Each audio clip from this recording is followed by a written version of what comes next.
Donald Trump ప్రపంచం మొత్తానికి నేనే బాస్ని, ప్రపంచం నా మాటే వినాలి, అమెరికా చెప్పింది చేయాలి అన్న విధంగా ప్రవర్తిస్తున్నటువంటి ఈ యొక్క ట్రంప్ అమెరికా అధ్యక్షుడు నిజానికి ఎప్పుడైతే డోజ్ అనే ఒక వ్యవస్థను తీసుకొచ్చాడో ఈ డోజ్ తోటే అతని పని క్లోజ్ అయిపోయిందని చెప్పొచ్చు. ఎందుకంటే మొత్తం ప్రపంచానికి వెళ్తున్నటువంటి యుఎస్ ఎయిడ్ ద్వారా వెళ్తున్నటువంటి డబ్బు మొత్తం కూడా ఆపేశాడు కదా.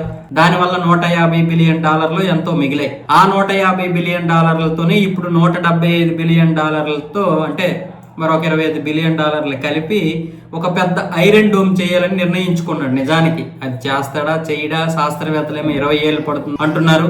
ఇతనేమొచ్చేసి కేవలం 3 సంవత్సరాల్లో పూర్తి చేయొచ్చు అంటూ మొదటగా ఒక $25 బిలియన్ అయితే కేటాయించడం జరిగింది. ఇప్పుడు కెనడా గనక వస్తే $61 బిలియన్ వాళ్ళని అడుగుతున్నాడు. అలాగే లేదనుకుంటే 51వ రాష్ట్రంగా కలిసిపోమంటున్నాడు. సరే, ఇది పక్కన పెడితే మొన్న పుతిన్ కూడా ఒక పిచ్చోడు, పుతిన్ వచ్చేసి ఇష్టం వచ్చినట్లుగా ప్రవర్తిస్తున్నాడు, ఉక్రెయిన్ పై ఎందుకు అలా విరుచుకుపడుతున్నాడు అంటూ ఏవేవో మాట్లాడాడు. అంతేకాకుండా నేను గనక ఇప్పుడు అధ్యక్షుడినై ఉండకపోతే రష్యాకి చాలా చెడు జరిగేదంటూ వ్యాఖ్యలు కూడా చేశాడు. దాంతో పుతిన్ పక్కన పెడితే చాలా మంది దీని గురించి అయితే విమర్శించారు. ముఖ్యంగా దీనిపై రష్యా మాజీ అధ్యక్షుడు ఉన్నాడు కదా, దిమిత్రీ మెద్వెదేవ్, ఈయనైతే స్పందించి డొనాల్డ్ ట్రంప్కి అయితే లెఫ్ట్ అండ్ రైట్ ఇచ్చేసాడు. నువ్వు వితండవాదం చేయకు, ముఖ్యంగా ఒక పిచ్చి పట్టిన వాడిలాగా అయితే మాట్లాడకు డొనాల్డ్ ట్రంప్. ఒకవేళ ప్రపంచానికి ఏదైనా చెడు జరిగేదంటే అది కేవలం 3వ ప్రపంచ యుద్ధమే. ఆ 3వ ప్రపంచ యుద్ధం నీలాంటి వాడి వల్లే వస్తుంటది.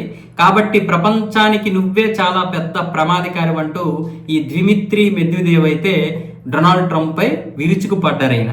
వాస్తవం నిజమే. అమెరికా తన యొక్క ఆయుధ సంపత్తిని అమ్ముకోవడానికి ప్రపంచంలో తన మాట వినే దేశాల మధ్య తలదూరుస్తూ వాడికి వీడికి కయ్యాలు పెట్టేసి యుద్ధం వచ్చేలా చేసి వీడికి వాడి సామాను అమ్ముతుంది, వీడికి వాడి సామాను అమ్ముకుంటూ జీడిపిలో నెంబర్ 1 స్థానంగా ఉంటుంది.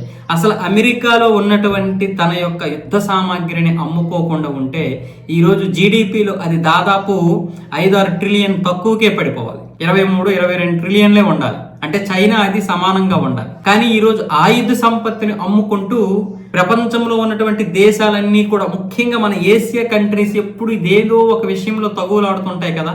నీకు ఇస్లాం కంట్రీస్ కావచ్చు, మన కంట్రీస్ కావచ్చు, ముఖ్యంగా పాకిస్తాన్ భారత్ బంగ్లాదేశ్, అలాగే భారత్ చైనా, ఇవి కాకుండా ఇక ముఖ్యంగా సిరియా, ఆఫ్ఘనిస్తాన్, ఇలా ఉక్రెయిన్, రష్యా, ఇలా ఈ దేశాలన్నింటికి ఎప్పటికీ యుద్ధం ఆగకుండా యుద్ధం వచ్చేలాగా మొన్న భారత్ పాక్ మీద జరిగినటువంటి ఉద్రిక్తతల కారణానికి అమెరికా కూడా సగం కారణం.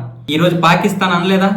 అసలు యుద్ధాలు మొదలెట్టిందే అమెరికానే చండాలం అంటూ మొన్న మాట్లాడారుగా హఫీజ్ ఖవాజా. అసలు యుద్ధాలు మొదలవడానికి ప్రధాన కారణమే అమెరికానే. సో అమెరికా గుట్టురట్టు ఇప్పుడిప్పుడే బయటికి తెలుస్తుంది. ప్రపంచ దేశాలు కూడా తెలుసుకుంటున్నాయి. ప్రపంచ దేశాలు కూడా ఏదో ఒక రోజు అమెరికా గట్టి సమాధానం చెప్పే అవకాశాలు వస్తాయి.